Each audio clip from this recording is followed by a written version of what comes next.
desperately trying to fly together just to leave one behind, much like Air New Zealand and Virgin Australia Alliance. Hi, I'm Lotimo Violetti on the board of Air New Zealand with a brief overview of our firms, the initial alliance objectives, our failed alliance with Virgin Australia, and what both parties learned from this failure. Air New Zealand is one of the world's leading airlines, known around the world not just by the name and our innovation, but also for our reputation. We are recognised as New Zealand's most reputable organisation for our strong leadership, customer service, orientation, innovation, brand, corporate values, and our role as a strong ambassador for New Zealand. Each year we make sure our passengers who fly to, from, and within New Zealand enjoy our uniquely Kiwi way of doing things. Virgin Australia are part of a Virgin group of companies worldwide, sharing the same values and qualities and innovations with the customers at heart of everything they do. The airline was launched in 2000 with one route, 2 aircrafts, and a dedicated team of just 200 people. The original alliance objectives was in December 2010 when Air New Zealand Virgin Blue deal finally got the go from New Zealand's Minister of Transportation. An Australian Competition and Consumer Commission (ACCC) was for a better trans-Tasman network with over 200 flights per week for 60 destinations across Australia and New Zealand, with added flexible fares, reciprocal lounge access, and frequent flyer benefits. One of the factors contributing to the failure was the two CEOs didn't get on. Air New Zealand CEO Christopher Luxon, then a Virgin Australia board member because of Air New Zealand's 25.9% shareholdings in the company, made an unsuccessful bid of the outs Virgin CEO John Burgetti. Luxon then quit the board and the shareholding, so losing millions in the deal. Egos were a big play in this, which created uncertainty and distrust.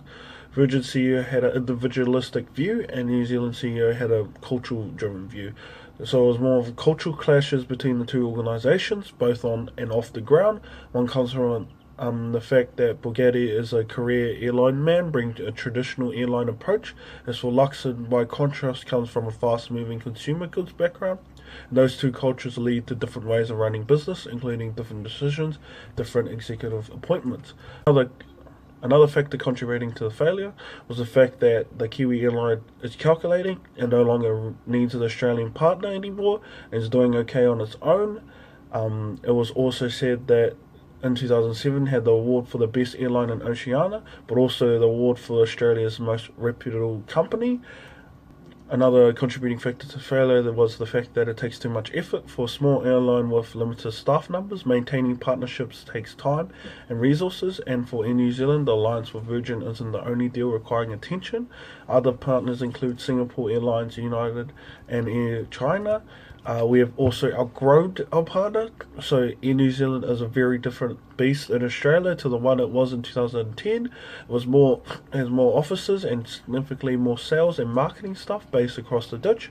It's changed its priorities with a focus on a long-haul market and a much bigger share of trans-Tasman pie. 70% of Air New Zealand and Virgin Australia Alliance passengers now fly on Air New Zealand, and the Kiwi airline sells 80% of the seats.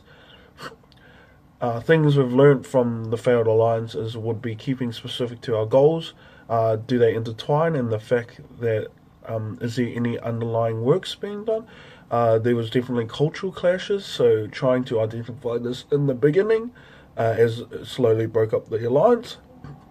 As for Virgin Airlines, being so ego-driven caused them distrust and create that friction between companies, utterly putting Air New Zealand pushing past them and anticipate. As for Virgin Airlines, being so ego-driven caused them to distrust and create their friction between companies, utterly putting Air New Zealand past what they anticipated. So being open to working out differences would be a great lesson.